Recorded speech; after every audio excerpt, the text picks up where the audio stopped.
Atlas so'zi arab tilidan olingan bo'lib, silliq degan ma'noni anglatadi.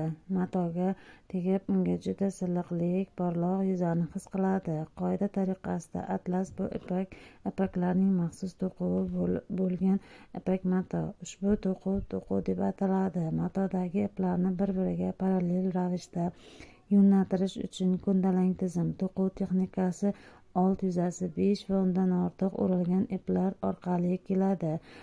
Ushbu texnologiya tufayli mato porloq va silliq bo'ladi. Atlasdagi chizma naqshli bo'lishi mumkin va ayollar ko'ylagi va ko'rpalarni tikishda iyagi, guli, donakcha kabi maxsus naqsh ishlatiladi. Xonatlas nomi xon yoki shoh, shoyi degan ma'noni anglatadi. Bunday hashamatli matoni faqat xon oilasidan bo'lgan ayollar sotib olishlari mumkinligi sababli paydo bo'lgan.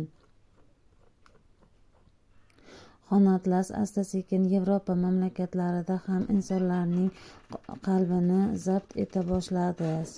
Sanoat davrida bunday matolar fabrika usulida ishlab chiqila boshlangan, ammo fabrika ishlarining ko'p qismi qo'lda bajarib qolinmoqda. Ipakni yetishtirish va xonatlasni ishlab chiqarish bo'yicha eng mashhur fabrika yodgorlik bo'lib, u Farg'ona viloyatining Marg'ilon shahrida joylashgan. Ushbu shahar o'rta yuqori sifatli ipak matolarni haqiqiy markaziga aylangan.